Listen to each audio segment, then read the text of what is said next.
का जवाब आप लोग बताइए, वर्तनी से संबंधित है। अद्वितीय शब्द कैसे लिखा जाता है? ऐसे नहीं लिखा जाता है साथियों। क्या ऐसे लिखा जाता है? बिल्कुल ऐसे लिखा जाता है, और ऐसे भी नहीं लिखा जाता है। अब उसके बाद देखिए, कह रहे कि यहाँ पर जनक शब्द दे रखा है। कह रहे कि जनक शब्द का समानार्थी शब्द क्या हो सकता है? तो जनक को तो जानकार नहीं, जड़ भी नहीं, जन्मदाता कहा जाता है साथियों। राइट आंसर आपका सी है, तो बिल्कुल करेक्ट है। दामिनी का पर्यायवाची, दामिनी का मतलब क्या होता है साथियों? बिजली होता है। दामिनी को बिजली भी कहते हैं और साथियों चपला भी कहते हैं। दामिनी, सौदामिनी, बिजली, है ना, ये सब साथियों इसके पर्यायवाची होते हैं। नींद उड़ जाना एक मुहावरा है, इसका मतलब तो क्या होता है? जरा भी नींद ना आना, या नींद उचाट करना, या अत्यंत शयन करना, नींद जाती रहना। मैं कहूंगा जरा भी नींद ना आने को कहा जाता है कि भाई मेरी तो नींद उड़ गई है। उसके बाद देखिए, सही वर्तनी वाले शब्द का चयन करिए। तो आपको बताना है, लीजिए कैसे लिखा जाता है। ऐसे लिखा जाता नहीं, जा में छोटी की मात्रा आती है, जा में छोटी की मात्रा आती है, लेकिन ला में बड़ी की मात्रा आती है। ये भी नहीं होगा, ये भी नहीं होगा। मैं कहूंगा जो ऑप्शन नंबर डी में जैसे लिखा हुआ है, ये बिल्कुल शुद्ध शब्द लिखा हुआ है। उसके बाद देखिए, अगला सवाल है, कि रिक्त स्थान की पूर्ति के लिए सर्वाधिक उपयुक्त शब्द का चयन करिए। मैं केवल चाहती हूँ। मैं केवल के बाद साथों यहाँ पर एक खाली जगह है, आपको बताने कौन सा शब्द यहाँ पर आएगा। मैं केवल इतना तक चाहती हूँ, नहीं। मैं केवल इतना चाहती हूँ, बिल्कुल साथियों। मैं केवल इतना ही चाहती हूँ, मैं केवल इतना भर चाहती हूँ, नहीं। मैं केवल इतना चाहती हूँ, ये होना चाहिए। और ये कहां पर लिखा हुआ है? ये ऑप्शन नंबर बी में लिखा हुआ है। उसके बाद देखिए साथियों, अगले नंबर का सवाल है, कह रहे क्या लिखा हुआ है साथियों यहाँ पर?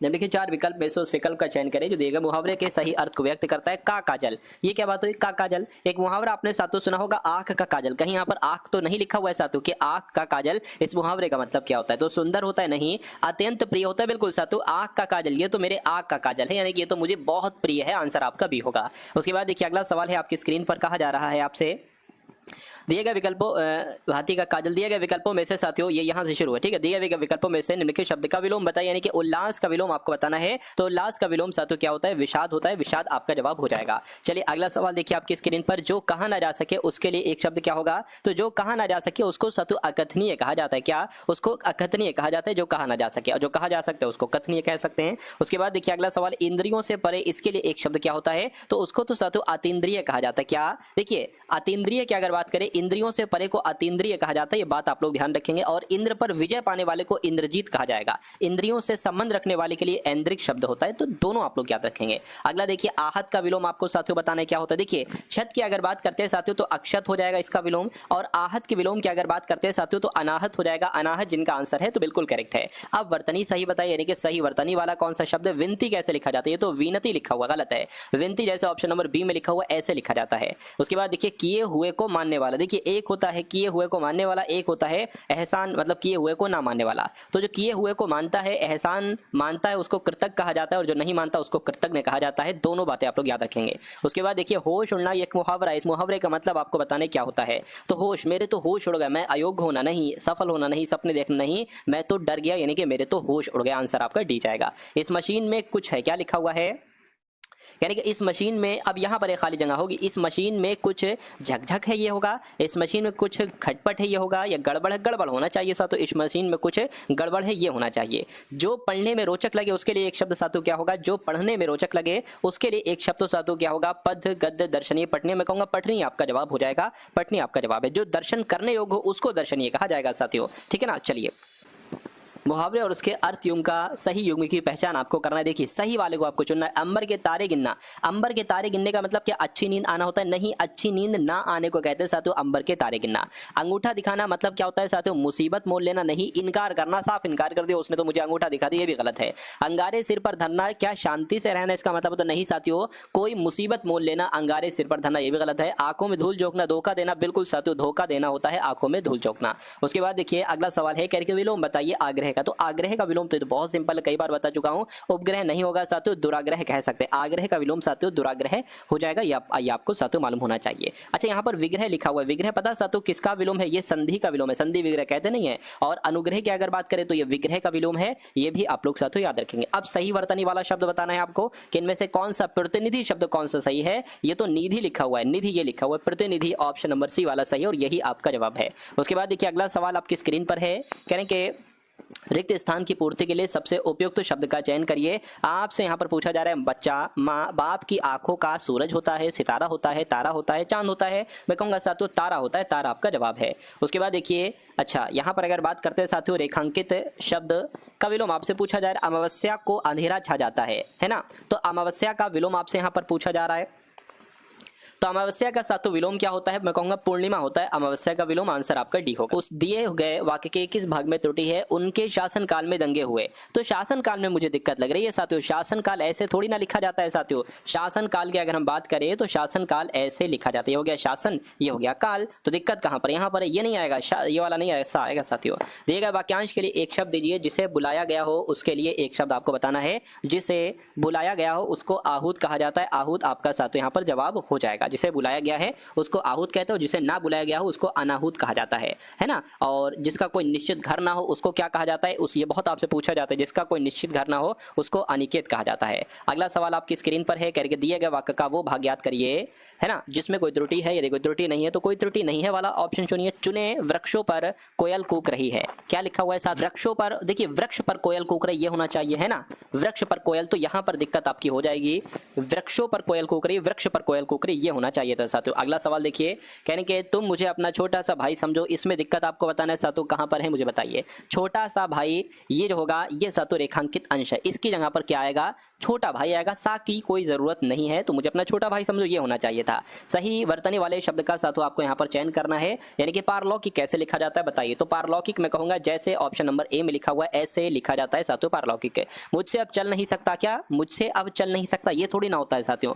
क्या होना चाहिए, होना चाहिए मुझसे अब चला नहीं जाता, ये होना चाहिए, यानी कि आपका ये आ जाएगा चला नहीं जाता। चलिए अगला सवाल देखिए, कह रहे हैं कि टस से मस न होना, इस मुहावरे का मतलब क्या है साथियों बताइए। टस से मस न होना, तनिक भी प्रभावित न होना, हाँ, शक्ति पर विश्वास करना नहीं, रुक जाना, स्थिरचित्त होना नहीं साथियों, तनिक भी प्रभावित न होना, ये हम लोग कह सकते हैं टस से मस न होना। उसके बाद देखिए दिए गए वाक्यांश के लिए एक शब्द दीजिए, जिसका दमन करना कठिन है। तो जिसका दमन करना कठिन है उसके लिए एक शब्द पता क्या हो जाएगा साथियों, दुर्दम कह सकते हैं। जिसका दमन करना कठिन हो उसको दुर्दम कहा जाएगा। दुर्गम की अगर बात करें तो जहां पहुंचना कठिन हो उसको दुर्गम कहा जाता है। अगला सवाल देखिए, साधारण का विलोम क्या हो सकता है साथियों। तो साधारण का विलोम यहाँ पर विशिष्ट हो जाएगा, क्या साधारण का विलोम विशिष्ट हो जाएगा, संक्षिप्त का विलोम विस्तृत हो जाएगा, है ना। ये आपको सारी चीजें साथियों मालूम होना चाहिए। अगला लिखित में से किस राज्य में, भारत के किस राज्य में मानस राष्ट्रीय उद्यान है। तो मानस राष्ट्रीय उद्यान साथियों असम में स्थित है, आंसर आपका ऑप्शन नंबर सी होगा। उसके बाद देखिए अगला सवाल है साथियों, बहुत टॉप लेवल के क्वेश्चन है यहाँ पर। पिन घाटी राष्ट्रीय उद्यान, ये कई बार आपसे पूछा जा चुका है, इस बार भी आएगा आपकी परीक्षा में। हिमाचल प्रदेश में है पिन घाटी राष्ट्रीय उद्यान। उसके बाद देखिए हिम तेंदुओं का घर यानी कि हेमिस राष्ट्रीय उद्यान ये स्थित है, कहां पर स्थित है बताइए। ये लद्दाख में स्थित है हेमिस राष्ट्रीय उद्यान। उसके बाद देखिए आयरलैंड की राजधानी साथियों कहां पर है। तो आयरलैंड की राजधानी जो है ना वो डबलिन कहलाई जाती है, आंसर आपका डी होगा। कनाडा की राजधानी की अगर बात करें तो कनाडा की राजधानी साथियों ओटावा है, क्या है, ओटावा है। भारत का राष्ट्रीय पशु की अगर बात करें तो भारत का राष्ट्रीय पशु क्या है साथियों, बाघ जो है ना ये भारत का राष्ट्रीय पशु है। दिल्ली कौन सी नदी के किनारे पर है, तो दिल्ली यमुना नदी के किनारे पर है, जिनका आंसर ऑप्शन नंबर ए है, तो बिल्कुल करेक्ट हो जाएगा। और अगला देखिए अहमदाबाद किस नदी के किनारे पर बसा हुआ है। तो अहमदाबाद की अगर बात आती है तो साबरमती नदी के किनारे पर बसा हुआ है। उसके बाद देखिए निम्नलिखित में से किस नगर को एड्रियाटिक की रानी कहा जाता है। बहुत शानदार सवाल है साथियों। एड्रियाटिक की रानी साथियों वेनिस को कहा जाता है, वेनिस नगर को एड्रियाटिक की रानी कहा जाता है। विंडी सिटी के नाम से प्रसिद्ध है, तो विंडी सिटी के नाम से जाना जाता है साथियों शिकागो शहर को। शिकागो आपका जो होगा बिल्कुल सही जवाब हो जाएगा यहाँ पर।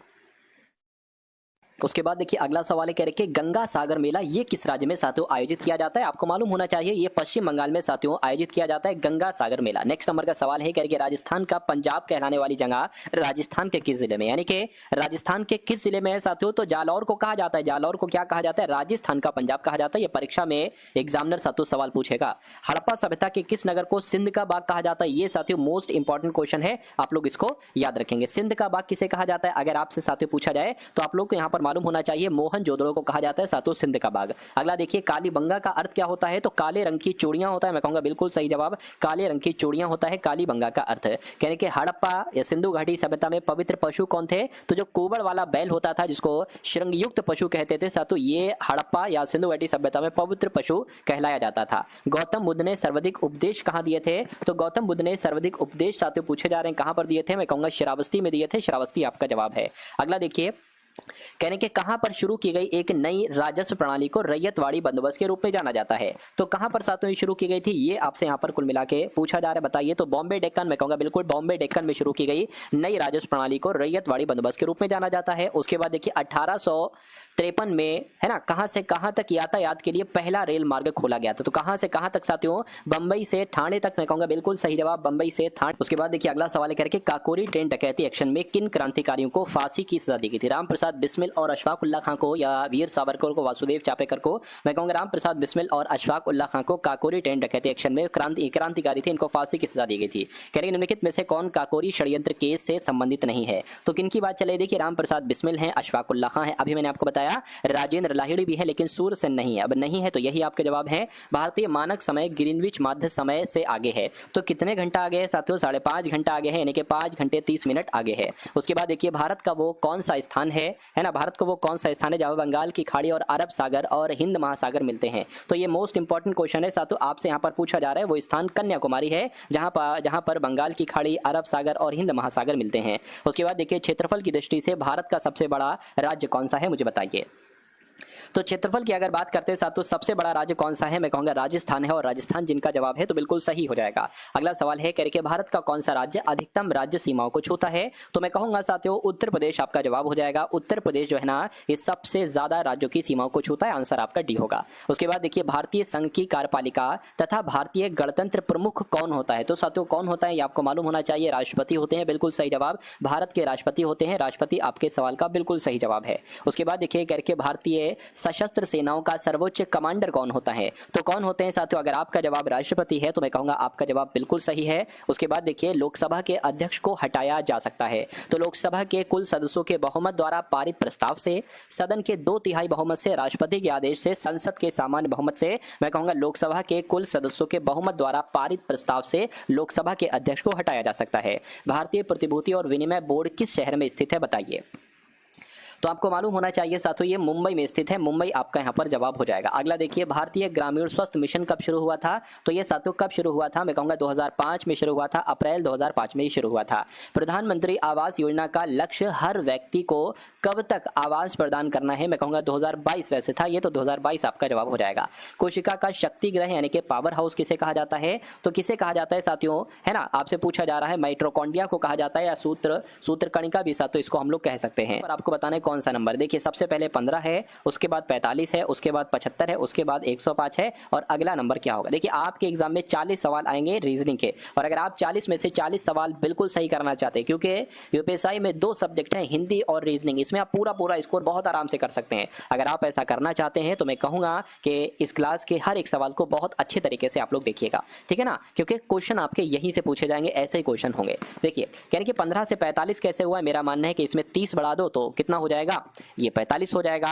45 में 30 बढ़ा दो तो 75 हो जाएगा। 75 में भी 30 बढ़ा दो, यानी कि यहां पर भी अब 30 बढ़ेगा तो कितना हो जाएगा? 135 हो जाएगा। देखिए 135 के ऑप्शन में लिखा हुआ है, बिल्कुल लिखा हुआ है, ऑप्शन नंबर ए में लिखा हुआ है। अब उसके बाद देखिए अगला सवाल है, कह रहे कि निश्चित कूट भाषा में COACH को 90 लिखा जाता है और POST को 210 लिखा जाता है। उसी कूट भाषा में नॉइज को क्या लिखा जाएगा? ये आपसे यहाँ पर पूछा जा रहा है। देखिए अब हमें देखना पड़ेगा आखिर ये कैसे, जैसे कि हमें इतना पता है कि C 3 पर है और O 15 पर है, A 1 पर है, C 3 पर, H 8 पर, इनको जोड़िए जरा आप लोग साथियों।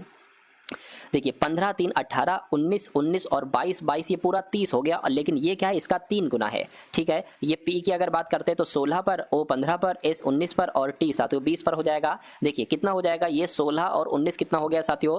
35 हो गया। 35 और 15 50 हो गया, और ये 70 हो गया। अब देखिए 70 का भी 3 गुना यहाँ पर लिखा हुआ है, यानी कि इसका 3 गुना हमें करना है। N 14 पर होता है, O 15 पर होता है, I 9 पर होता है, S 19 पर होता है, E 5 पर होता है। अब देखिए साथियों यहाँ पर अगर बात करें तो ये और ये 25 हो जाएगा, और 15 कितना हो गया? 40, 40 और 5 45 हो जाएगा, 45 55 65 यानी कि 64 हो जाएगा। 64 का 3 गुना बताइए साथियों कितना होता है? 192 होता है, लेकिन 192 यहाँ पर नहीं है ना।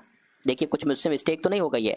15 और ये आपका कितना हो गया? 29 हो गया। 29 और 9 38 हो गया। 38 और 5 कितना हो गया? 43 हो गया। 43 और 19 कितना हो जाएगा साथियों? 5 6 64 तो आ रहा है साथियों, फिर क्या दिक्कत है? 14 15 है ना, 9 19 और साथियों 5, देखिए जरा सही से, 24 हो गया। 24 और कितना हो जाएगा? 33 हो जाएगा, है ना। 33 और साथियों कितना हो गया आपका? 29 कितना हो गया, है ना, ये आपका कितना हो गया? 9 12 हो गया साथियों। ये तो फिर तो अब तो 62 आ रहा है। चलिए 62 आ रहा होगा तो 62 का 3 गुना कितना हो? 3 गुना 6, 3 6 18, 186 होता है। 186 हमारा ऑप्शन नंबर ए में। तो हो सकता है इसमें काउंटिंग में साथियों कोई दिक्कत, कोई परेशानी हो गई हो, कोई दिक्कत नहीं है। नेक्स्ट नंबर का सवाल अब आप लोग देखिए। अब इसको देखिए साथियों, ये हो सकता है आपको क्लियर ना दिख रहा हूँ, मैं आपको बता दूंगा। अब देखिए जैसे कि ये है, उसके बाद ये है, उसके बाद ये है, उसके बाद ये, तो यहाँ पर क्या आएगा ये आपसे पूछा जा रहा है। सबसे पहले मुझे इतना समझ में आ रहा है कि यहाँ पर कुछ नंबर लिखे, नंबर नहीं बल्कि गोले बने जो खाली गोले हैं, है ना, जैसे कि ऐसे हैं, भरे नहीं हैं। लेकिन अगली आकृति में तो एक भरा हुआ गोला हमें दिख गया ये, उसके बाद है तो हमें 2 भरे हुए गोले दिखे, फिर हमें 3 भरे हुए गोले दिखे, तो अब मेरे हिसाब से हमें 4 भरे हुए गोले यहाँ पर दिखना चाहिए। तो 4 भरे गोले इसमें भी, इसमें भी, इसमें भी, इसमें भी है, लेकिन ये नहीं हो सकता, इसमें 5 भरे हुए गोले हैं। समझ गए? अब देखिए 1 2 3 4 5 6 7 8 9, 9 है इसमें, इसमें कितने हैं? इसमें 1 कम हो गया, इसमें 7 है, इसमें कितने हैं? 1 2 3 4 5 6 7 8 9, 9 है, और इसमें कितने? 1 2 3 4 5 6 7 8, इसमें 8 हो गए, 8 हो गए, और इसमें कितने हो गए साथियों? अब यहाँ से देखिए पहले इधर से गायब करा, फिर ये वाला गायब कर दिया। अगली आकृति में क्या किया साथियों? ये तो गायब था, एक इधर से गायब कर दिया, तो मेरे हिसाब से साथियों जो अगली आकृति में होगा वो किधर से गायब होगा? वो अब ये वाला गायब होगा, यानी कि ये अगर गायब कर दोगे तो कुछ ऐसा आएगा, देखिए साथियों, कुछ ऐसा आएगा, देखिए ऐसा आएगा कुछ ऐसा करके। और ये कहाँ पर बना? यहाँ पर नहीं, यहाँ पर नहीं, यहाँ पर तो नहीं बना, लेकिन हाँ यहाँ पर बना हुआ है, तो मैं कहूँगा ऑप्शन नंबर सी जो आपका होगा वो बिल्कुल सही जवाब हो जाएगा। आपसे पूछा जा रहा है, देखिए सबसे पहले साथियों बी है, के है, आर है, उसके बाद डी एन वी है, उसके बाद एफ क्यू जेड है। आपको बताने कि यहाँ पर साथियों कौन से 3 लेटर यहाँ पर आएंगे, और उसके बाद जे डब्ल्यू एच ही आना चाहिए जो कि है, यानी कि अब देखिए अगर हम साथियों बी से डी पर जाए तो 2 बढ़ाया गया, फिर साथियों 2 बढ़ाया गया, तो अब यहाँ पर 2 बढ़ाएगा, तो एफ एच जी और एच, यानी कि एच यहाँ पर आ जाएगा, एच यहाँ पर, यहाँ पर, यहाँ पर है, के 11 पर होता है, डी एन पर होता है, ठीक है, एन से क्यू हुआ है। अब देखिए 11 से एन हुआ है, यानी कि अब यहाँ पर 3 बढ़ा और फिर 3 बढ़ा है, तो अब इसमें 3 बढ़ेगा, तो मैं कहूंगा टी यहाँ पर आ जाएगा। और अब देखिए अब टी में अगर 3 जोड़ते हैं तो डब्ल्यू आता है, ठीक है। अब आर से वी हुआ, यानी कि अब यहाँ पर 4 बढ़ा दिया गया, और फिर से यहाँ पर 4 बढ़ा दिया गया, तो अब यहाँ पर 4 बढ़ाओगे तो कितना आ जाएगा साथियों? डी आ जाएगा। मैं कहूंगा एच टी डी, कहां पर लिखा हुआ है? एच टी डी का ऑप्शन नंबर सी में लिखा हुआ है, तो जिनका आंसर यहाँ पर ऑप्शन नंबर सी के साथ है, तो बिल्कुल करेक्ट है। कथन आपके सामने है और निष्कर्ष आपके सामने है, आपको कथन के अनुसार बताने कौन कौन से निष्कर्ष यहाँ पर सही है। देखिए कह रहे कि सभी एमटेक छात्र इंजीनियर हैं और सभी एलएलएम छात्र वकील हैं, तो जैसा जैसा कह रहे हैं वैसा वैसा कर लेते हैं। कह रहे कि सभी एमटेक छात्र, मान लीजिए साथों ये क्या हो गए? ये एमटेक छात्र हो गए, और कह रहे कि सभी एमटेक छात्र जो है ना वो कौन है? वो इंजीनियर है, तो ठीक है। कह रहे कि सभी एलएलएम छात्र, सभी एलएलएम छात्र जो है ना ये क्या है? ये वकील है, तो ये साथियों वकील हो गए, ठीक है। अब निष्कर्ष को पढ़िए और बताइए कौन सा निष्कर्ष है सही है, कौन सा गलत है। करके सभी वकील एलएलएम छात्र हैं, सभी वकील एलएलएम छात्र नहीं हो सकते, कुछ वकील एलएलएम छात्र हो सकते हैं, सिर्फ इतने ही वकील एलएलएम छात्र हो सकते हैं, तो ये गलत हो जाएगा। सभी इंजीनियर एमटेक छात्र हैं, सभी इंजीनियर एमटेक छात्र नहीं हो सकते, कुछ इंजीनियर एमटेक छात्र हो सकते हैं, तो ये भी आपका गलत हो जाएगा। यानी कि ना तो निष्कर्ष 1 और ना ही निष्कर्ष 2 अनुसरण करता है, ऐसा कहां पर लिखा हुआ है? ऐसा आपका ऑप्शन नंबर ए में लिखा हुआ है। अब उसके बाद देखिए साथियों अगले नंबर का सवाल आपकी स्क्रीन पर है। आपसे कहा जा रहा है कि नीता, विनीता, सत्या, कामिनी, दिव्या और अल्पा एक वृत्ताकार मेज के चारों ओर केंद्र की ओर मुंह करके बैठी हैं। चलिए कोई दिक्कत नहीं साथियों, कितनी है? 1 2 3 4 5 6, 6 लोग हैं, तो 6 लोगों की बैठने की जगह बना ली। 1 2 3 4 5 और एक साथियों यहाँ पर 6। अब यहाँ पर अगर बात करें तो कहेंगे सभी का मुंह केंद्र की तरफ है, सभी का मुंह केंद्र की तरफ है। अल्पा विनीता के दाईं ओर ठीक बगल में बैठी है, कामिनी नीता और सत्या के बीच में बैठी है, दिव्या नीता और विनीता के बीच में बैठी है, ठीक है। सत्या के बाईं ओर तीसरे स्थान पर कौन बैठी है? देखिए यहाँ पर कहा गया है कि अल्पा विनीता के दाईं ओर बैठी है। विनीता को आप कहीं पर भी बैठा लीजिए, मान लीजिए विनीता को हमने साथों यहाँ पर बैठा लिया है ना। चलिए विनीता ये होगी, कह रही कि विनीता के दाईं ओर ठीक बगल में अल्पा बैठी है, तो अल्पा जो है ना वो साथों यहाँ पर बैठेंगी। उसके बाद कह रहे हैं अब देखिए अब हमें उस लाइन को सॉल्व करना है जिसमें अल्पा या विनीता आए।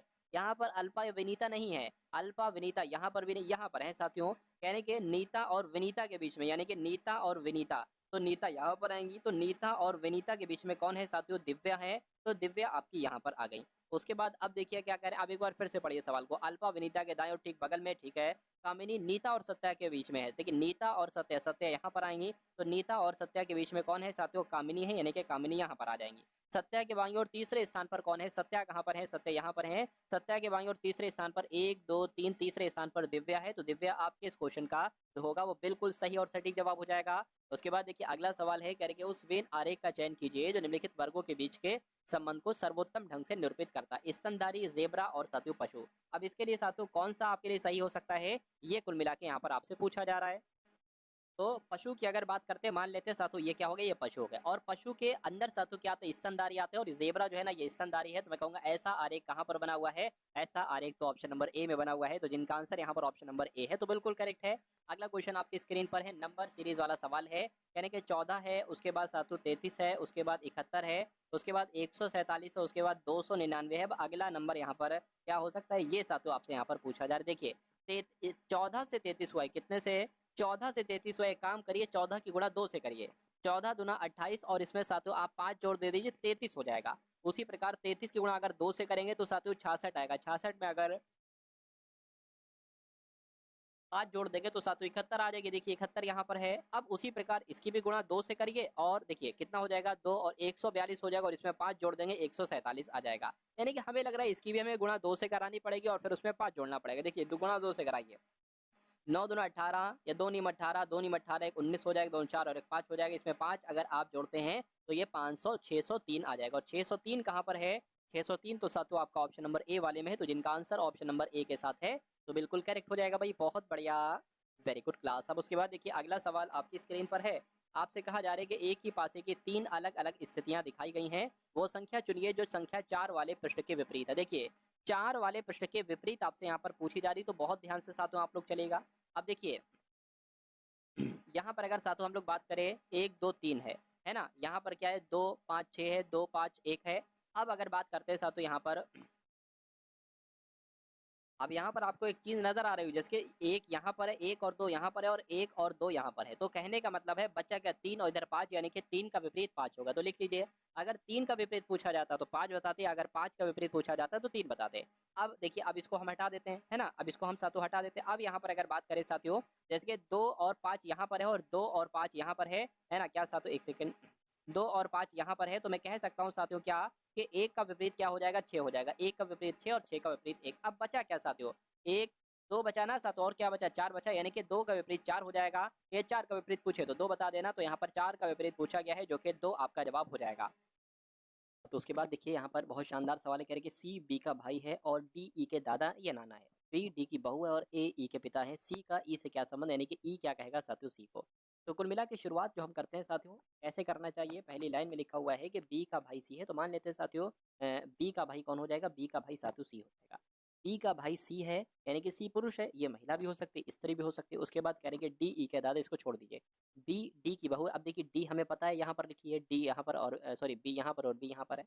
तो डी की बहू कौन है, डी की बहू कौन होगी साथियों, बी होगी। अब डी अगर हम साथियों यहाँ पर बनाए, यानी कि डी की अगर बात करते हैं साथियों, डी यहाँ पर बनाए है ना, तो डी का कोई बेटा होगा, ये बेटा होगा, ये दोनों आपस में पति पत्नी, तभी तो डी की बहू हो पाएगी साथियों बी, ये बहू हो गई और ये साथियों बेटा हो जाएगा। उसके बाद कहा जा रहा है कि ए अच्छा यहाँ पर है ए ई के पिता है, यानी कि ई के पिता कौन है, ए है। और यहाँ पर कहा जा रहा है साथियों ई के दादा या नाना है, डी। अच्छा भैया ई के दादा या नाना कौन है साथियों, डी है। तो एक काम कर सकते हैं साथियों, हम अगर बात करें और ई के पिता कौन है, ई के पिता ए है, एक काम करिए साथियों इन दोनों का बच्चा कौन होगा, ई होगा। तभी तो ई के पिता साथियों यहाँ पर ए हो पाएंगे, ए ई के पिता हो गए। और कहने के ई के दादा या नाना है डी, तो देखिए ई के कौन होंगे, ई के दादा होंगे, क्योंकि ये पिता के पिता दादा हो जाएंगे। तो कहने के ई क्या कहेगा सी को, तो भैया ई क्या कहेगा सी को, ये माता का भाई है। तो माता के भाई को क्या कहा जाता है साथियों, मामा कहा जाता है। तो मामा, इस प्रकार जिनका आंसर है ऑप्शन नंबर सी तो बिल्कुल करेक्ट हो जाएगा। चलिए साथ उसके बाद देखिए अगले नंबर का सवाल है, कह रहे कि वह विकल्प चुनिए जिसका तीसरी संख्या से ठीक वैसा संबंध है जैसा कि दूसरी संख्या का पहली संख्या से है। कहने के साथियों जैसे आपको यहाँ पर 77 से 11 है, उसी प्रकार साथियों यहाँ पर 259 से कौन सा नंबर आएगा, ये थोड़ा सा बताने की आप लोग क्या करिए, कोशिश करिए। देखिए अगर यहाँ पर हम भाग कर दें साथियों क्या 7 से, तो ये 11 आ जाएगा। अगर हम यहाँ पर भी साथियों 7 से भाग करने की कोशिश करें तो 7 यहाँ 21 हो जाएगा, 4 जाएगा 49 हो जाएगा, 7 7 49 हो जाएगा, तो 37 आएगा। 37 हमें ऑप्शन में भी मिल गया है, ऑप्शन नंबर बी वाले में है। उसके बाद देखिए अगला सवाल है, अब यहाँ पर दिए गए संयोजन के सही दर्पण प्रतिबिंब का चयन कीजिए जबकि दर्पण को इसकी दाईं ओर रखा गया है। अब यहाँ पर अगर बात करें, मान लीजिए दर्पण यहाँ पर है इसके दाईं ओर।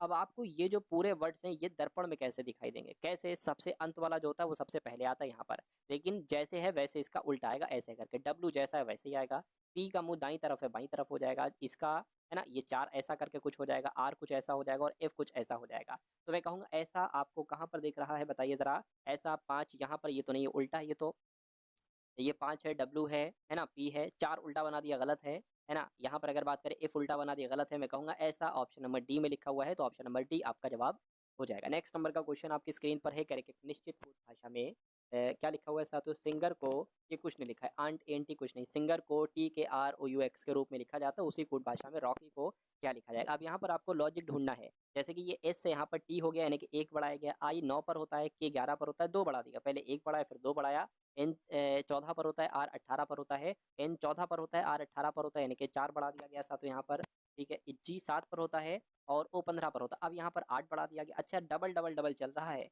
ना, डबल डबल डबल चल रहा है, चलिए।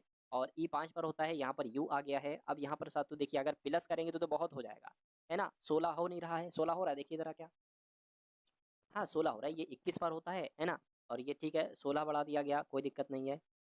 आर 18 पर होता है, फिर यहाँ तो फिर बहुत ज़्यादा हो जाएगा। एक काम करिए, अब आप माइनस कर लीजिए, अगर प्लस बहुत ज़्यादा हो रहा है तो माइनस कर लीजिए। ई 5 पर होता है, यू हो गया, तो अगर हम माइनस का 10 करते हैं तो ये यू से बैक करके यू आ जाएगा, ई से बैक करके यू आ जाएगा। आर 18 पर होता है, एक्स सातों कितने पर होता है, एक्स आपका 24 पर होता है, तो यहाँ पर अगर बात करें सातों कितना प्लस किया गया, इसमें सिंपल सी बात है 6 प्लस किया गया। तो जैसे जो रूल यहाँ पर चल रहा है, अगर यहाँ पर हम लगाते हैं और ऑप्शन में से कोई ऑप्शन हमें मिल जाते हैं तो ये लॉजिक हमारा सही है, वरना कोई और लॉजिक देखेंगे। पहले एक बढ़ाया गया है तो आर से एस हो जाएगा, एस आ गया। अब यहाँ पर दो बढ़ाया जाएगा तो सातों यहाँ पर क्यू हो जाएगा, तो एस क्यू सब में लिखा हुआ है। अब यहाँ पर चार बढ़ाया जाएगा क्योंकि चार यहाँ पर बढ़ा था, तो यहाँ पर क्या हो जाएगा सातों, मेरे हिसाब से एस हो जाएगा। अब यहाँ पर अब क्या बढ़ाया जाएगा, 8 बढ़ाया जाएगा, 11 में 8 बढ़ाओगे 19 हो जाएगा, तो एस हो जाएगा। यानी कि अभी तक जो आ रहा है एस क्यू डबल एस आया है, जो कि ऑप्शन नंबर बी में लिखा हुआ है। उसी प्रकार अब इसमें 10 माइनस करोगे, 10 माइनस करोगे तो वाई आ जाएगा, और इसमें सातों कितने 6 प्लस करोगे तो सातों के आ जाएगा। बिल्कुल आंसर हमारा जो जाएगा वो ऑप्शन नंबर बी के साथ जाएगा। अगला सवाल बहुत इंपॉर्टेंट है, और आपके एग्जाम में ऐसा डिक्टो एक सवाल आता आता है इस कॉन्सेप्ट पर आधारित। बस यहाँ पर ये लेटर हैं, इन लेटर्स की जगह पर कुछ और लेटर्स हो जाते हैं, है ना। दायां बायां यही रहता है। अगर यहाँ पर कॉन्सेप्ट आप समझ जाते हैं तो एक ऐसा सवाल जो है वह बहुत आराम से कर लोगे। चलिए तो इस सवाल को करने की साथ कोशिश करते हैं। आपसे कहा यहाँ पर जा रहा है कि 8 मित्र हैं, P Q R S T U V W, एक गोल मेज के परिता इसके केंद्र की ओर मुख करके सातों यहाँ पर बैठे। कितने लोग हैं, 8 लोग हैं, 1 2 3 4 5 6 7 और 8, 8 लोग यहाँ पर साथियों क्या हमने बैठा दिए। उसके बाद अच्छा, इनका सभी का मुंह केंद्र की तरफ मुंह है, कह रहे पी आर और एस के बीच में है, टी डब्ल्यू के बाईं ओर तीसरे स्थान पर है, ठीक है। पी आर और एस के बीच में है, क्यू एस के एकदम बाएं बगल में है, ठीक है, कोई दिक्कत नहीं। टी एस के दाईं ओर तीसरे स्थान पर है, यू वी और डब्ल्यू के यू और डब्ल्यू के बीच में। अब देखिए यहाँ पर हम इस लाइन को अभी सॉल्व ना करें क्योंकि हम इस लाइन को सटीकता से नहीं लिख पाएंगे। हम इस लाइन को सॉल्व करेंगे। डब्ल्यू के बाईं ओर तीसरे स्थान पर डी है, और टी और डब्ल्यू यहाँ पर लिखा है, हमें कॉमन मिल जाएगा। देखिए टी यहाँ पर हमें कॉमन मिल जाएगा तो हमारे लिए आसानी हो जाएगी। तो डब्ल्यू को आप बना लो, कहीं पर बना लो, मान लीजिए यहाँ पर डब्ल्यू बना दिया। डब्ल्यू के बाएं तीसरे स्थान पर 1 2 3, यानी कि यहाँ पर टी आ जाएगा डब्ल्यू के दाएं। अच्छा, डब्ल्यू के बाएं बोला जा रहा है साथियों, बाएं बोला जा रहा है तो कितना, 1 2 3, यानी कि डब्ल्यू के बाएं तीसरे स्थान पर टी हो गया। उसके बाद कह रहे हैं कि टी जो है ना ये एस के दाईं और दूसरे स्थान पर है, तो एस साथियों यहाँ पर आएगा, एस के दाएं दूसरे स्थान पर टी आ गया। इतनी बात क्लियर हो गई, ठीक है। अच्छा तीसरे स्थान पर है, सॉरी सॉरी, तो एस यहाँ पर आ जाएगा, एस के दाएं तीसरे स्थान पर 1 2 3, ठीक है, तीसरे स्थान पर टी हो गया। अब अगर बात करें, अब आप वो लाइन सॉल्व करिए जहाँ पर एस डब्ल्यू टी में से कोई एक लिखा हो। इसको देखिए, यू और डब्ल्यू के बीच में वी है, तो यू अगर हम यहाँ पर, क्योंकि यहाँ पर तो बन नहीं सकता, यू और डब्ल्यू के बीच में साथ तो वी है, वी आ गया। अब एक बार फिर से सॉल्व कर लीजिए कि आर और एस के बीच में पी है, तो आर और एस देखिए, आर यहीं पर हमें बनाना पड़ेगा, आर और एस के बीच में पी है तो पी हो गया। अब बचा होगा देखिए, एस हो गया, पी हो गया, आर हो गया, टी हो गया, यू हो गया, वी हो गया, डब्ल्यू हो गया, बचा क्या, क्यू, तो क्यू यहाँ पर आ जाए करके। एस और डब्ल्यू के बीच में कौन है, तो एस और डब्ल्यू के बीच में कौन है साथियों, क्यू है। तो आपके इस क्वेश्चन का राइट आंसर क्यू हो जाएगा, जो कि ऑप्शन नंबर डी वाले में है। चलिए उसके बाद देखिए अगले नंबर का साथियों क्वेश्चन आपकी स्क्रीन पर है। कहने के साथियों यहाँ पर मैं आपको बता देता हूँ, देखिए 57 है और साथियों 68 है, 57 हो गया, 68 हो गया और 72 हो गया। उसी प्रकार यहाँ पर 28 हो गया, यहाँ पर वाला नंबर आपको बताना है, और उसके नीचे जो है ना वो 37 आएगा। और उसके अलावा सातों 29 है, उसके बाद 33 है, और उसके बाद सातों यहाँ पर 35। तो यहाँ पर जो नंबर आएगा कुल मिला के वो आपको बताना है। अब देखिए समझदारी से थोड़ा काम लीजिए। अगर हम पहली पंक्ति की बात करते हैं, जो पहली लाइन में 57 28 29 यहाँ पर है, मेरा ऐसा मानना है कि अगर हम 28 29 को जोड़ दें तो कितना आता है, देखिए जरा, 7 आ गया, और ये कितना आ गया 5, 57 और 57 यहाँ पर आपको दिख रहा है। अगर हम इनको जोड़ दें आपस में तो देखिए 5 और 7 12 हो गया, है ना, और ये 7 72 हो गया, जो कि सातों ये है, यानी कि इसको इसको जोड़ना पड़ेगा। इसको जोड़ना अगर आपको नहीं पता है तो 68 में से 33 को घटा दीजिए, आपको मिल जाएगा। तो यहाँ पर अगर बात करें 5 और 3 35 यहाँ पर आएगा। अब देखिए 35 और 33 को जब आप जोड़ोगे ना तो 68 आएगा, है ना। 35 और 33 को जब आप जोड़ोगे, 35 और 33 को जोड़ोगे तो 8 ये 68 आ गया, यानी कि यहाँ पर 35 हमारा इस क्वेश्चन का बिल्कुल सही और सटीक जवाब हो जाएगा। उसके बाद देखिए अगला सवाल साथियों आपकी स्क्रीन पर है, देखिए सवाल को और आप लोग बताइए आपका जवाब क्या हो सकता है। कह रहे हैं कि माता पिता और पुरुष कार्य पर, देखिए ये आपके पुरुष हो गए, पुरुष के अंदर ही पिता आएंगे और माता अलग हो जाएंगी, तो ऐसा आरेख ऑप्शन नंबर बी में बना हुआ है। तो बी जिनका आंसर है, मैं कहूँगा आपका आंसर बिल्कुल सही हो जाएगा। उसके बाद देखिए अगला सवाल है, नंबर सीरीज का सवाल है। कहेंगे 16 है, 9 है, 27 है, 19 है, 76 है, 67 है, 335 है, ये कुछ नहीं है साथियों, है ना। एक सेकेंड, सवाल आपका यहाँ तक है साथियों। चलिए कोई दिक्कत नहीं। अब अगर यहाँ पर हम लोग बात करते हैं साथियों, यहाँ पर क्या आएगा ये आपसे कुल मिला के कहा जा रहा है। देखिए अगर हम यहाँ पर बात करें, इतना तो हमें पता है कि 19 9 तियां कितना होता है, 27 होता है, 9 तियां 27 होता है। और इतना हमें पता है 19 चौक कितने होते हैं साथियों, 76 होते हैं। 19 चौक कितने होते हैं, 76 होते हैं। तो अगर एक एक नंबर हम छोड़ते जाएं तो यहाँ पर 5 आएगा। तो अगर 305 गुणा 5 से 335 गुणा 5 से करते हैं तो कितना आता है साथियों, 5 तियां 15, 17 हो जाएगा, 5 तियां 15 16, 1675 आ रहा है। 1675 साथियों यहाँ पर आ रहा है ना। चलिए कोई दिक्कत नहीं है। लेकिन साथियों 5 की गुणा हमें 335 से नहीं करना चाहिए थी, हमें 67 से करना चाहिए थी। ये तो अब लॉजिक खराब हो गया ना। अब देखिए अब सही होगा। अब 67 पंजे जो होंगे वो 335 होना चाहिए, 5 सत्ते 35, ठीक है, हाँ ये हो जाएगा। तो अब हमें एक चीज ढूंढना है साथियों, अब हमें ढूंढना है ये 16 से 27 कैसे हुआ है। हमें ये ढूंढना होगा, हमें 16 से 27 ढूंढना होगा, है ना। तो 16 से 27 सातों कैसे होता है, अगर हम 16 में सातों -7 कर दे तो 27 आ जाएगा, ठीक है ना। अब उसके बाद अगर बात करते हैं सातों यहाँ पर, अगर 27 से 19 कैसे हुआ है, 9 से तो ये हो गया। 27 से 19 अगर बात करते हैं, 27 से 19 में हमें -8 करना पड़ेगा। 1974 कैसे आपको पता है, 76 से 67 करने के लिए, 76 से 67 करने के लिए फिर हमें -9 करना पड़ेगा। और 67 से 335 कैसे होता है ये तो आपको पता है। अब 335 में साथ तो हमें क्या घटाना पड़ेगा मुझे बता, देखिए 7 8 9 तो 10 आएगा, यानी कि -10 घटाना पड़ेगा तो 325 हो जाएगा। अगर 325 ऑप्शन में है तो ये लॉजिक हमारा सही है। और बिल्कुल साथियों 325 ऑप्शन में है, ऑप्शन नंबर सी वाले में, तो जिनका आंसर ऑप्शन नंबर सी के साथ है तो बिल्कुल करेक्ट है। अब उसके बाद देखिए अगला सवाल आपकी स्क्रीन पर है, पी खाली जगह आर क्यू पी एस खाली जगह 2 बार है साथियों, यहाँ पर थोड़ा बड़ा लग रहा है। पी है, इसके बाद भी साथियों यहाँ पर 2 बार ही खाली जगह होगी। क्यू खाली जगह एस, आर खाली जगह पी खाली जगह आर क्यू खाली जगह। अब यहाँ पर अगर बात करें, आप देखिए साथियों कितने लेटर हैं, 1 2 3 4 5 6 7 8 9 10 11 12 13 14 15 16 17 18 19 20, 20 लेटर हैं। तो अगर साथियों 4 का पेयर बना ले, 1 2 3 4 ये अलग हो गया, 1 2 3 4 ये अलग हो गया, 1 2 3 4 ये अलग हो गया, 1 2 3 4 ये अलग हो गया, 1 2 3 4 अलग हो गया। आप देखोगे अंत में आर क्यू आ रहा है, यहाँ पर भी आर क्यू है, यहाँ पर भी आर क्यू है। तो मैं कहूंगा यहाँ पर क्यू है आर नहीं है तो आर बना लीजिए, यहाँ पर आर है क्यू नहीं है तो क्यू बना लीजिए, यहाँ पर आर क्यू नहीं है तो आर क्यू बना लीजिए। अब हमें एक पूरा मिल गया पी एस आर क्यू। तो P S R Q P S R Q P S R Q, ठीक है।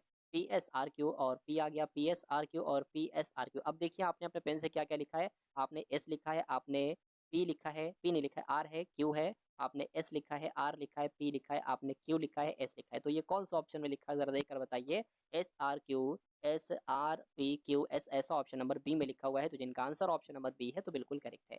उसके बाद देखिए अगला सवाल आपकी स्क्रीन पर है, यानी कि कथन है आपके सामने, कुछ तारे ग्रह हैं तो मान लेते साथियों तारे आपके ये हो गए, है ना। और कुछ तारे ग्रह, इतने तारे मान लेते साथियों क्या है, इतने तारे ग्रह हैं। यानी कि कुछ ग्रह धूमकेतु हैं तो इतने ग्रह क्या हो गए साथियों, धूमकेतु हो गए। अब निष्कर्ष पढ़िए और बताइए कौन सा निष्कर्ष सही है, कौन सा निष्कर्ष गलत है। कुछ धूमकेतु ग्रह, बिल्कुल कुछ धूमकेतु ग्रह हैं ये तो सही है। सभी तारे धूमकेतु हैं, सभी तारे धूमकेतु नहीं है, तारे ये हैं धूमकेतु ये हैं, ये गलत हो जाएगा। यानी कि केवल निष्कर्ष एक सही, ऐसा ऑप्शन नंबर डी में लिखा हुआ है। उसके बाद देखिए अगले नंबर का सातों सवाल आपकी स्क्रीन पर है, करके किसी निश्चित कूट भाषा में NOTION को ये सब लिखा जाता है तो ब्यूटीफाई को सातों क्या लिखा जाएगा, ये आपसे पूछा जा रहा है। देखिए जैसे कि एन यहाँ पर है तो एन 14 पर आता है लेकिन यहाँ पर 13 लिखा हुआ है, ओ 15 पर आता है लेकिन यहाँ पर क्या लिखा है, 12 लिखा है। समझ में आ रहा है साथियों। उसी प्रकार टी आता है साथियों 20 पर, लेकिन यहाँ पर क्या लिखा है, 71 तो हम कह नहीं सकते, तो टी के लिए सातों हम 7 कह सकते हैं, है ना। और आई 9 पर आता है तो आई के लिए अब एकदम डबल लगा दिया गया, 18 कर दिया गया आई के लिए, ठीक है कोई दिक्कत नहीं है। ये हो गया। ओ की अगर बात करें 15 आता है तो 12 लिखा गया, एन 14 पर आता है तो सातों 13 लिखा गया। समझ में आ रहा है ना। तो अब देखिए सातों यहाँ पर, जैसे कि यहाँ पर बी है, क्या है साथियों, बी है। अब एक काम करिए साथियों, एक काम करिए, देखिए अगर यहाँ पर इसका अपोजिट लेटर की अगर हम बात करें, जैसे कि एन का अपोजिट एम होता है, एम आता है 13 पर, ठीक है। ओ का अपोजिट जो होता है साथियों वो एल होता है, एल कब, एल की पोजीशन 12 होती है। टी है ना, टी की जो है ना, टी की पोजीशन साथियों क्या होती है मैं आपको बता देना चाहता हूँ, शर्ट गेज, है ना। तो एस की एच, आई की आर, टी की जी, टी की पोजीशन जो होती है अपोजिट लेटर होता है जी, और जी आता है साथियों 7 पर। तो लॉजिक हमें आ चुका है साथियों, समझ में कोई दिक्कत अब नहीं होगी। जैसे कि बी का अपोजिट लेटर क्या होता है, वाई, और वाई आता है 25 पर, ठीक है। ई का अपोजिट क्या होता है, एल ओ वी ई, मैंने आपको बताया था। ई का अपोजिट लेटर वी, वी आता है साथियों 22 पर, और 22 22 यहाँ पर आ जाएगा, या एक काम करिए 22 क्या वी कर लीजिए, बात तो एक ही है। तो 25 हो गया, 22 हो गया, और एक अपोज लेटर जेड हो जाएगा जो कि आता है 26 पर। तो 25 22 26 कहाँ पर लिखा है, 25 22 26 सिर्फ और सिर्फ 25, 22, 26, अच्छा इसमें भी लिखा हुआ है, कोई दिक्कत नहीं। यू की अगर बात करते हैं तो एफ आएगा, है ना, यू का अपोजिट लेटर एफ होता है जो कि 6 पर आता है। तो देखिए जरा 2 बार 6 कहाँ पर लिखा है, यहाँ पर लिखा है, यानी कि आपका जवाब जो जाएगा वो ऑप्शन नंबर। तो अब बात करते करेंगे 846 में एक गिटार बेचने, क्या साथियों, अगर यहाँ पर हम लोग बात करते हैं 840 रुपए में एक गिटार बेचने पर राखी को 6% की हानि होती है। 6% की हानि होती है, यानी कि उसने उस गिटार को 100% में नहीं बल्कि 94% में बेचा होगा, तभी 6% की हानि हुई है। 8% का लाभ पाने के लिए गिटार को किस मूल्य पर बेचना चाहिए। 8% का लाभ चाहिए, यानी कि उसको 108 रुपए में बेचना है। तो अगर 94% में बेची गई है तो 846 में बेची गई है। 108% बेचना है, कितने रुपए की होगी, देखिए ये 840 बटे अगर 94 नीचे कर देंगे, ये 1% की वैल्यू निकल कर आ गई। 108% की वैल्यू, यानी कि 8% के लाभ से बेचना है, तो इसकी भी गुणा 108 से कराओ और इसकी भी गुणा 108 से कराओ और इसको कैलकुलेट कर लो, आपको मालूम पड़ जाएगा कि अगर 8% के लाभ से बेचेंगे तो वो वस्तु कितने रुपए में बिकेगी। चलिए कोई दिक्कत नहीं, 2 से अगर कट करते हैं तो 2 चौक 8, 2 सत्ते 14, 2 पंजे 10, 2 चौक 8 हो जाएगा, है ना। चलिए अब साथियों इसको किससे कट करें, देखिए जरा मुझे बताइए। ये इससे क्या पूरा पूरा साथियों कट हो पाएगा, एक बार देख लीजिए साथियों। क्या 47 846 के अगर भाग साथियों 47 से करते हैं तो पूरा पूरा साथियों हो जाएगा, है ना। अब कैसे होगा ये मैं आपको बता देना चाहता हूँ। देखिए 47 अगर हम बात करें, 47 से कम 47 हो जाएगा, बचेगा कितना, ये आपका 14 हो गया तो 7 बचा, और ये आपका 7 हो जाएगा तो 3 बचेगा, ये आ जाएगा।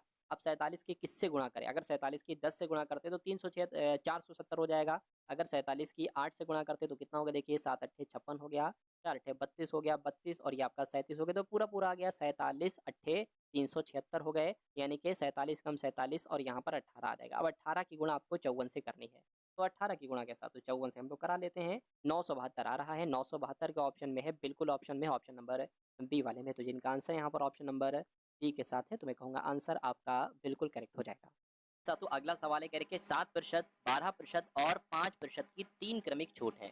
इन क्रमिक छूटों के समतुल्य आपको एक एकल छूट बताना। देखिए यहाँ पर अलग अलग नंबर्स हो सकता हो लिखे हो, आपसे इन तीनों नंबर्स की एकल छूट पूछी जा रही है। तो कभी भी अगर ऐसा सवाल आपके सामने है तो आपको पता क्या करना है। देखिए 7% लिखा है तो 7% का मतलब होता है 100 माइनस 7, कितना आ जाएगा साथियों, ये आपका 93 आ जाएगा, यानी कि 93% आ गया, ठीक है। 12% का मतलब क्या होता है, 100 माइनस 12 यानी कि 88% आ जाएगा, तो 88 बटे 100 आ गया। और 5% यानी कि 95 बटे 100 आ जाएगा यहाँ पर। अब साथियों आप गुणा इस 100 से कर दीजिए, 100 से आप गुणा करने के बाद आप एक काम कर सकते हैं, आप इन सबको 100 में से आपको बाद में घटाना होगा। तो बस इतना सा है, इसको कैलकुलेट करिए, इन तीनों नंबर्स की एकल छूट साथियों आपको मालूम पड़ जाएगी। अब देखिए अगले स्टेप में हम लोग क्या करते हैं, अब इस 100 से ये 100 आपका कैंसिल हो जाएगा, ठीक है ना। ये जितना कट सकता है उसको कट कर लीजिए, 5 एकम 5, 5 नीम 45, 5 से कट करेंगे 20 आएगा। इसको अगर 2 से कट करें साथियों 50 आ जाएगा, और इसको 2 से कट करें तो साथियों 44 यहाँ पर आ जाएगा, ठीक है ना। अब ये 93 बाकी है। अब ब्रैकेट में क्या बचा साथियों, 93 गुणा 44/50, 44/50 और गुणा 19/20 यहाँ पर बचा है, और माइनस आपका यहाँ पर 100 है। तो अब इसको आप कैसे कैलकुलेट करेंगे, देखिए 2 से 4 से कट करें, 4 एकम 4, 4 एकम 4, 4 पंजे आपका ये 20 हो जाएगा, है ना। अब आप क्या करेंगे साथियों, अगला स्टेप क्या है यहाँ पर लिख लेते हैं। 100 माइनस ब्रैकेट में क्या बचा साथियों, 93 गुणा 11 गुणा 19 और साथियों बटे में क्या बचा, 50 बचा है, और साथियों यहाँ पर 5 बचा है। तो अब इसको आपको कैलकुलेट करना है, ठीक है ना। इसको आप कैसे कैलकुलेट करेंगे, देखिए 5 से अगर हम इसको कैंसिल करें तो कितना आएगा, किसी को भी कट कर लो, कोई ऐसी दिक्कत नहीं है। 5 एकम 5 हो जाएगा, 5 एकम 5 हो गया, 5 एकम 5 हो जाएगा, 4 बचेगा ना साथियों, कितना 43 और 5 अट्ठे 40 हो जाएगा, पॉइंट लगेगा इधर, 3 बचेगा, 5 छंग आपका 30 हो जाएगा, ये कैंसिल हो गया है। अब उसी प्रकार आप एक काम करिए साथियों, आप क्या कर सकते हैं, अब आपके सामने साथियों क्या 11 गुणा 19 यहाँ पर बचा है, और नीचे सिर्फ और सिर्फ 5 बचा है। तो एक काम आप ये कर सकते हैं साथियों, एक काम आप ये करें, ये 50 है ना, यानी कि आप 5 गुणा 10 इसको मान लीजिए। तो अब 5 से कोई भी संख्या आप कट कर लीजिए, मान लीजिए आपने ये कट किया, 5 एकम 5 और 5 दूना 10 हो गया, 11 कट कर रहे हैं, है ना, 5 दूना आपका 10 हो गया, और बचा क्या एक, है ना, पॉइंट लगाया, जीरो पड़ा, 5 दूना आपका 10 हो गया। और अब देखिए ये 10 है तो इस जीरो को हटाकर यहाँ पर भी हम पॉइंट लगा लेंगे, यानी कि अब आपके पास जो बचा है साथियों वो कितना बचा है, 18.6 गुणा 2.2, 2.2 गुणा 1.19, है ना, 1.19, इसको आपको कैलकुलेट करना है। तो एक बार साथियों इसको आप लोग क्या करा लीजिए, आप लोग इसको कैलकुलेट करा लीजिए, जैसे कि 18.6 गुणा 2.2 गुणा और साथियों 1.9 आपके सामने कितना आ गया साथियों 100 माइनस ब्रैकेट। अब ब्रैकेट ना भी लगाए कोई दिक्कत नहीं साथियों 77.74 आ गया। तो 100 में से 77.74 आप लोग साथियों घटा दीजिए और आपका यहाँ पर आंसर आ जाएगा। तो आपका आंसर साथियों जो आएगा वो कितना आएगा, वो लगभग साथियों 22.25 आएगा। 22.25 कहाँ पर लिखा हुआ है, ऑप्शन नंबर बी में लिखा हुआ है, ठीक है ना। तो जिनका आंसर यहाँ पर ऑप्शन नंबर बी के साथ है तो मैं कहूंगा आंसर आपका बिल्कुल करेक्ट हो जाएगा भाई, बहुत बढ़िया, वेरी गुड क्लास। अगले नंबर का क्वेश्चन आपकी स्क्रीन पर है। आपसे कहा जा रहा है कि दो धनात्मक संख्याएं हैं 7:4 के अनुपात में, यानी कि पहली संख्या 7x मान लेते हैं, दूसरी संख्या 4x मान लेते हैं। इसके अनुपात में करके उनके वर्गों का यानी कि इन दोनों के वर्गों का अंतर यानी कि डिफरेंस 297 है। तो दोनों संख्याओं का योगफल क्या होगा, देखिए पहली संख्या 7x है, दूसरी संख्या 4x है, करके दोनों संख्याओं का वर्ग कराइए। दोनों संख्याओं का वर्ग करा दिया और उनका अंतर जो है वो कितना है 297 है। जितनी बात इसमें कही गई है उतनी बात हमने यहाँ पर कर दी। अब अगले नंबर पर देखिए साथियों 7 का स्क्वायर कितना होता है 49 होता है, और x के ऊपर भी तो स्क्वायर है तो x स्क्वायर आ जाएगा, माइनस 4 का स्क्वायर 16 होता है, x के ऊपर स्क्वायर है तो ये आ गया बराबर क्या आ गया साथियों 297 आ गया। इतनी बात क्लियर है, बिल्कुल क्लियर है। अब देखिए 49 एक्स स्क्वायर में से 16 एक्स स्क्वायर जब घटाएगा तो कितना बचेगा, मेरे हिसाब से 33 एक्स स्क्वायर बचेगा। 33 एक्स स्क्वायर बराबर 297 है, तो एक्स स्क्वायर बराबर कितना आ जाएगा 297/33 आ जाएगा। क्या ये कटेगा 3 से, देखिए 3 एकम 3, 3 एकम 3, 3 नीम 27 हो जाएगा, 3 नीम 27 हो जाएगा, 11 से कटेगा 9 आएगा। यानी कि साथियों अब x बराबर तो आ गया है 9, तो x बराबर क्या आ जाएगा 3 आ जाएगा। क्यों, क्योंकि ये 3 का स्क्वायर है, 3 का स्क्वायर स्क्वायर से स्क्वायर कैंसिल हो जाएगा। तो दोनों संख्याओं का योगफल क्या होगा, x बराबर देखिए योगफल का मतलब ये है 7x प्लस 4x, इनका योगफल क्या बैठता है ना। तो 7x की वैल्यू क्या है 3 सत्ते 21, 21 प्लस 4 तिया कितना हो जाएगा 4 3 आपका 12, तो इनको जोड़ दीजिए कितना आएगा साथियों 3 और 3 33 आएगा, और 33 आपका ऑप्शन नंबर ए में लिखा हुआ है। तो जिनका ऑप्शन नंबर ए में आंसर है मैं कहूंगा आंसर आपका बिल्कुल करेक्ट है। समझ में आ गया साथियों ये सवाल। अब अगले नंबर का सवाल आपकी स्क्रीन पर है, देखिए सवाल को और बताइए सही जवाब क्या है। देखिए ये बहुत अच्छे लेवल का सवाल है, इसलिए आपको बहुत अच्छे तरीके से ही इसको समझना होगा। यानी कि व्यापारी ने पेंसिल के 360 पैकेट 15 रुपए प्रति पैकेट की दर से खरीदे, यानी कि टोटल पैकेट कितने हैं 360 पैकेट हैं, और एक पैकेट की रकम कितनी है 15 रुपए रकम है। तो टोटल कितने रुपए के उसने खरीदे हैं ये सारे पैकेट, इनकी आपको गुणा करना पड़ेगा, पता चल जाएगा। उसके बाद लिखा हुआ है उसने 60% पैकेट 18 रुपए पैकेट की दर से और शेष पैकेट 20 रुपए प्रति पैकेट की दर से बेचे, तो इस व्यापार में उसका लाभ कितना हुआ। पहले आप एक काम करिए 360 पैकेट हमारे पास है, 15 रुपए का एक पैकेट खरीदा है, तो पैसे कितने हमारे गए टोटल 360 पैकेट कितने रुपए के होंगे, तो 360 की गुणा 15 से करना है, तो 36 की गुणा साथियों 15 से कर दीजिए, जीरो लगा देंगे बाद में, 5 छंग आपका 30 हो जाएगा, 5 तिया 15 और 3 18 हो जाएगा, ये 36 आ जाएगा, जीरो आ गया, 14 आ गया और 5 आ गया, यानी कि 5400 रुपए के साथियों वो हमने पैकेट खरीदे होंगे। यानी कि जो क्रय मूल्य है साथियों, खरीदा हुआ मूल्य है वो कितना है, वो साथियों 5400 रुपए है। अब हमें बेचा हुआ मूल्य निकालना है कि वो सारे 360 पैकेट हमने कितने रुपए में बेचे हैं। तो आपको जब क्रय मूल्य पता होता है, विक्रय मूल्य पता होता है, तो लाभ निकालना बहुत आसान होता है साथियों। चलिए अब यहाँ पर कह रहे हैं कि 60% पैकेट यानी कि 360 तो कुल मिला के पैकेट थे, इसके 60% पैकेट जो है उसने वो बेचे हैं 18 रुपए की दर से। देखिए जरा इसके 60% पैकेट कितने के होंगे, इन 2 जीरो से ये 2 जीरो कैंसिल हो जाएंगे, 36 की गुणा 6 से कराइए, 6 चंग 36 हो जाएगा, 6 18 21 हो जाएगा, यानी कि उसने 2160 रुपए के है ना 2160 रुपए के पैकेट बेचे।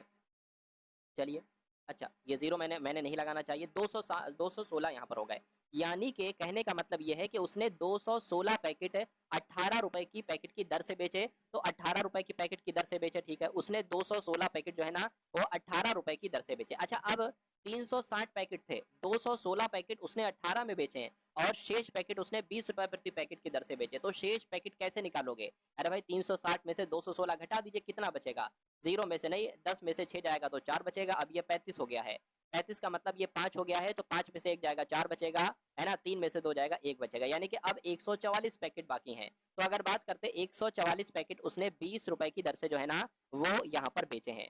तो कोई दिक्कत नहीं साथियों, टोटल 360 पैकेट थे, 216 पैकेट 144 पैकेट 360 पैकेट हो गए।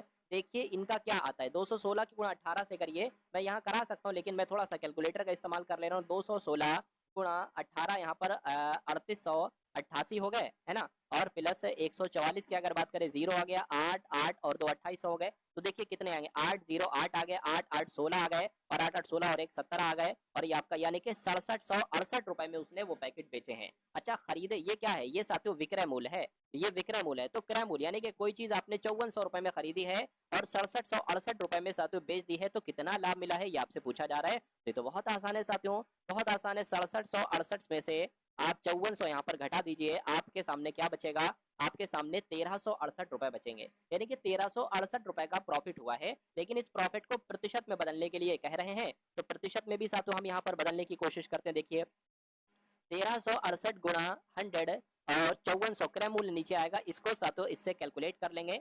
9 से क्या कट होगा, देखिए जरा, मेरे हिसाब से 9 से अगर कट हो रहा है तो अच्छी बात है, 2 से कट कर लीजिए, है ना। हाँ 9 से हो जाएगा, 9 पंजे 45, 9 छंग आपका 54 हो जाएगा, 9 एकम 9, 9 पंजे 45, 9 दूना 18 हो जाएगा, 6 से कट होगा, 6 दूना 12 हो जाएगा, 3 जाएगा, 6 से नहीं कट हो रहा है ना। अच्छा अच्छा, पॉइंट में आएगा आंसर। तो कितना हो गया, 6 दूना 12 हो गया, 3 जाएगा, ये 32 हो जाएगा, 6 पंजे 30 हो जाएगा। अब बचा है 2 पॉइंट लगेगा, 0 बढ़ेगा, 6 तिया 18 हो जाएगा, 25.3 करके आंसर आएगा, यानी कि उसका जो लाभ होगा वो 25.3% होगा। ऐसा कहां पर लिखा हुआ है, ऐसा आपका ऑप्शन नंबर सी में लिखा हुआ है। अब उसके बाद देखिए अगला सवाल है आपकी स्क्रीन पर, हर एक टाइप के सवाल को सातु कवर अप करेंगे, क्योंकि आपके एग्जाम में क्या पता सातु कैसे सवाल आ जाए, है ना। चलिए कोई दिक्कत नहीं है, यानी कि यदि किसी संख्या के, है ना, यदि किसी संख्या, एक सेकेंड,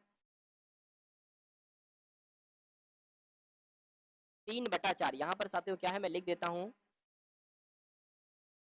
हाँ, यदि किसी संख्या के, एक सेकेंड, यदि किसी संख्या के 3/4 का 80% है, अच्छा 80% 63 है, तो वो संख्या आपसे पूछी जा रही है। मान लीजिए वो संख्या x मान लेते हैं, यानी कि x का 3/4, तो x का 3/4 का 80%, 80% जो है ना वो कितना बताया गया, वो 63 बताया गया, तो वो संख्या पूछी जा रही है, यानी कि आपसे x का मान पूछा जा रहा है। देखिए ये तो यहीं पर कट जाएगा, 20 चौक और 20 पंजे, इस 4 से ये 4 कैंसिल हो जाएगा, यानी कि x बराबर जो बचा है वो 63 गुणा 5 हो जाएगा इधर, और सातु नीचे आ जाएगा। इससे कट करेंगे तो यहाँ पर 21 आ जाएगा, 21 पंजे साथियों कितने हो जाएंगे, 5 एकम 5, 5 दूना 10, यानी कि x बराबर जो है ना वो 105 आएगा, और 105 आपका कौन सा ऑप्शन में है, मैं कहूंगा ऑप्शन नंबर बी वाले में। तो जिनका आंसर यहाँ पर ऑप्शन नंबर बी के साथ है तो बिल्कुल करेक्ट हो जाएगा भाई, बहुत बढ़िया, वेरी गुड क्लास। साथियों वीडियो को लाइक नहीं किया तो रिक्वेस्ट आपसे यही है, वीडियो को एक बार आप लोग लाइक कर दीजिए, ठीक है ना।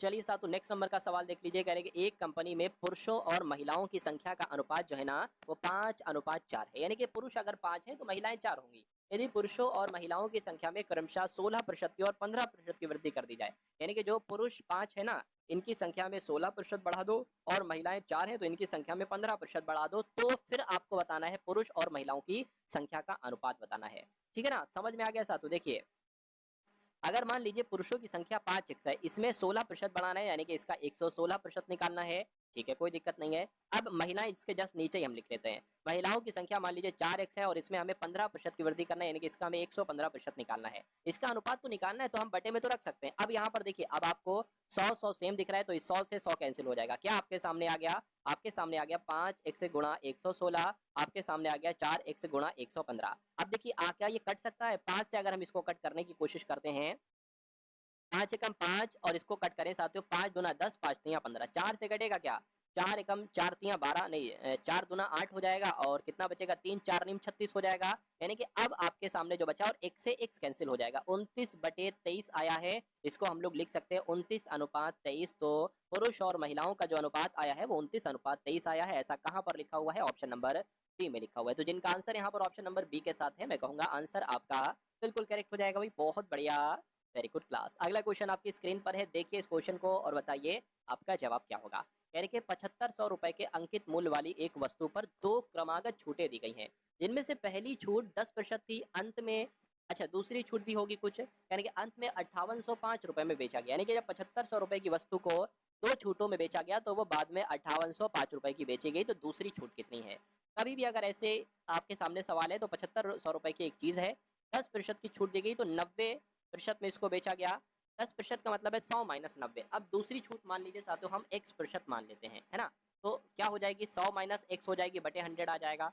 दोनों छूटे देने के बाद जो वो वस्तु बिकती है वो 5805 रुपए में बिकती है, तो इसमें आपको साथियों क्या निकालना है, x का मान निकालना है। देखिए 2 जीरो से 2 जीरो कैंसिल हो गए, इस 1 जीरो से आपका ये 1 जीरो कैंसिल हो गया, समझ में आ गई है ना। 75 की गुणा 9 से कर लीजिए, 9 पंजे 45 हो गया, 7 नीम 63 हो गया, 63 64 65 66 67 आ गया, यानी कि यहाँ पर आ गया 675 आ गया। और यहाँ पर क्या आ गया साथियों, गुणा 100 माइनस x आ गया। और ये भी तो है ना, एक एक जीरो यहाँ पर वाला है। अच्छा भाई, हाँ एक ये जीरो है, कोई दिक्कत नहीं है, तो इसको इसमें लगा दीजिए, क्या दिक्कत है ना, क्या दिक्कत है। चलिए 5800 5805 और एक ये जीरो इधर हमने ले लिया। चलिए कोई दिक्कत नहीं। अब साथियों आप क्या कर सकते हैं, आपके सामने साथियों यहाँ पर अब जो चीज आएगी वो क्या आ जाएगी कुल मिला के। उसके बाद साथियों आप क्या कर सकते हैं, उसके बाद अगर बात करते हैं तो देखिए 100 माइनस एक्स आपका ये आ गया बराबर 58,050 आपका ये आ गया, और बटे में आ जाएगा ये 675। अब इसको साथियों कट कर लीजिए, और जो आए उसमें से साथियों आप 100 माइनस कर दीजिएगा, आपका आंसर जो है ना वो आ जाएगा बहुत आराम से। देखिए इसको कट करते हैं साथियों अब हम लोग यहाँ पर, तो 5 से अगर कट करें तो 5 एकम 5, 5 एकम 5, 5 छंग 30, 5 एकम 5 जीरो आ गया। इसको कट करें 5 एकम 5, 5 तियां 15, 15 25 हो गया। और 5 से कट करें साथियों तो 5 दूना 10, 5 सत्ते 35 हो गया। इसको कट करें 5 दूना 10, 5 तियां 15, 5 दूना 10 और 5 दूना 10 हो गया। ठीक है ना। अब देखिए 27 से क्या ये कटेगा, है ना। एक बार 27 से यहाँ पर आप इसको जो है वो कट करने की कोशिश कर लीजिए। 2322 भाग 27 आ गया है। चलिए तो ट्राई करते हैं, यहाँ पर जगह नहीं है, जगह हमें बनाना पड़ेगी। पहले हम जगह यहाँ पर साथियों थोड़ी सी बना लेते हैं। क्या था ये, 2322 था ना, ठीक है 2322 था। चलिए, और किससे काटना है, 2322 को काटना है आपको 27 से। तो अगर हम साथों यहाँ पर देखिए 10 से भाग देंगे तो 270 आ जाएगा। तो 27 की गुणा 8 से अगर करते कितना आता है, देखिए 7 अट्ठे 56 हो जाएगा, 5 चला जाएगा, 8 दूना 16 21 हो जाएगा, यानी कि बिल्कुल सही हो गया साथियों। अब यहाँ पर 12 में से 6 तो 6 बचेगा, यहाँ पर 22 हो जाएगा तो 1 आ जाएगा, और ये आ गया 2 आपका। ठीक है ना। तो अब अगर यहाँ पर बात करते हैं साथियों, चलिए तो अब अगर बात करते हैं 27 की, अगर बात करते हैं 5 से गुणा करते हैं कितना आता है, 7 पंजे 35 हो जाएगा, 5 दूना 10 13 135 होगा। तो 6 से इसकी गुणा करिए, 6 से गुणा करेंगे तो 6 सत्ते कितना हो जाएगा, 42 हो जाएगा। 4 चला जाएगा, 6 दूना 12 13 14 15 16, बिल्कुल पूरा पूरा कट गया, यानी कि 86 यहाँ पर आपका आ चुका है। यानी कि 100 माइनस एक्स बराबर 86 है। 100 माइनस एक्स बराबर क्या है, 86 है। तो माइनस का एक्स बराबर 86 है ना, माइनस का 100 इधर आ जाएगा, ये बचेगा साथों एक्स बराबर, माइनस का एक्स बराबर जो आएगा आपका माइनस का 14 आएगा। माइनस से माइनस कैंसिल हो जाएगा, एक्स बराबर आपका 14% आ जाएगा। तो दूसरी छूट कितनी होगी साथियों, 14% की होगी। तो 14% कहां पर लिखा हुआ है, ऑप्शन नंबर सी में लिखा हुआ है। तो जिनका आंसर यहाँ पर ऑप्शन नंबर सी है तो बिल्कुल करेक्ट है साथियों। सवाल थोड़ा सा भले लंबा हो गया हो, लेकिन ये सवाल ऐसा एक सवाल आपकी परीक्षा में आता है, और ये अंतिम सवाल साथियों आपकी स्क्रीन पर है। देखिए सवाल को और बताइए आपका जवाब क्या होगा। चलिए, यानी कि यदि किसी वस्तु का विक्रय मूल्य 900 यानी कि 900 रुपए पर खरीदा गया है, सॉरी बेचा गया है, 40% की छूट दी जाती तो उसका अंकित मूल्य कितना होगा। इसका अगर 40% की छूट दी गई यानी कि 60% में इसको बेचा गया, जीरो से जीरो कैंसिल हो गया, 9 पंजे 45, 9 छंग आपका 54 यहाँ पर साथियों हो जाएगा। अच्छा अच्छा, ऐसे नहीं साथियों, मैं आपको बता देता हूँ, अंकित मूल्य आपसे पूछा जा रहा है। अंकित मूल्य यहाँ पर अगर साथियों यहाँ पर आपसे पूछा जा रहा है तो 900 रुपए की साथियों उसको बेचा गया, यानी कि उसका विक्रय मूल्य जो है ना वो कितना है साथियों, 900 रुपए है। ठीक है, कोई बात नहीं है। तो इस एक 40% की छूट दी जाती है, 40% की अगर छूट दी गई तो इसका अंकित मूल्य साथियों कितना हुआ। चलिए, तो 40% की छूट दी गई मान लीजिए, तो इसको 60% में बेचा गया होगा, है ना, 60% में इसको बेचा हो गया। अब यहाँ से ये कैंसिल, 3 और 5 यहाँ पर आ गया, यानी कि 900 गुणा 5 बटे 3 आ गया, इसको कैंसिल होगा, 3 हो जाएगा, 5 तिया 15 यानी कि 1500 आपका निकल आया है। 1500 कौन से ऑप्शन में है साथियों, ऑप्शन नंबर बी वाले में। तो जिनका आंसर यहाँ पर ऑप्शन नंबर बी है तो बिल्कुल करेक्ट है। एक सवाल ये और आ गया, अंतिम सवाल है साथियों आपके लिए। यानी कि ए बी सी का कार्य क्रमशः 60 30 20 दिनों में होता है, यानी कि 3 लोग हैं साथियों, और तीनों का काम जो है, यानी कि ए की अगर बात करते हैं कोई काम 60 दिन में करता है, तो बी उसी काम को 30 दिन में करेगा, और सी उसी काम को साथियों 20 दिनों में करेगा। यानी कि प्रत्येक 5वें दिन बी और सी मिलकर ए की मदद करते हैं, ए की सहायता करते हैं, तो ए कितने दिनों में कार्य ये पूरा कर सकता है। टोटल काम आखिर है कितना, ये आप कैसे निकालेंगे, ये आप निकालेंगे 60 30 20 की मदद से। यानी कि इनका एलसीएम कितना हो जाएगा, देखिए क्या 100 हो पाएगा, नहीं 120 हो जाए, 120 हो जाएगा। 60 दूना 120, 30 चौक 120, 20 छंग 120। कहने का मतलब ये है कि अगर टोटल काम कितना है, टोटल काम जो है ना वो 120 है, और ए एक ए एक दिन में 2 काम करता है, बी एक दिन में 4 काम करता है, सी एक दिन में 6 काम करता है। अच्छा, यहाँ पर कहा गया है प्रत्येक 5वें दिन, यानी कि 4 दिन तक तो ए काम करेगा। कितना काम? डेली 2 काम कर रहा है, तो 4 दिन तक इसने 8 काम किया। अब इसने 4 दिन तक 8 काम किया, बहुत ध्यान से देखिएगा। और प्रत्येक 5वें दिन, 5वें दिन कौन आ गया? ये दोनों भी मिल गए, 4 6 10 काम और हो गया। यानी कि 5वें दिन जो काम हुआ है, 5वें दिन जो काम हुआ है साथियों, क्या 2 तो हुआ है ना? 2 तो हुआ है और एक्स्ट्रा 10 और हो गया है, यानी कि 20 काम हो गया है ना? 20 काम हो गया, तो 5 दिन में कुल मिला के 20 काम हो रहा है। तो जब 5 दिन में 20 काम हो रहा है, टोटल काम कितना है साथियों? टोटल काम 120 है, यानी कि अगर इसकी 6 से गुणा करें तो ये आ जाएगा 120 काम। तो जब इसकी 6 से गुणा की गई है तो इसकी भी 6 से गुणा करो, यानी कि 6 पंजे 30, यानी कि 30वें दिन क्या साथियों? 30 दिन में कितना काम हो जाएगा? 120 काम हो जाएगा, और 120 काम ही कराना था। तो इस प्रकार आपका जवाब जो जाएगा। तो दोस्तों ये वीडियो आप लोगों को कैसी लगी कमेंट बॉक्स में ज़रूर बताएं। वीडियो अच्छी लगे तो वीडियो को लाइक करें और चैनल पर नए हैं तो चैनल को सब्सक्राइब करें।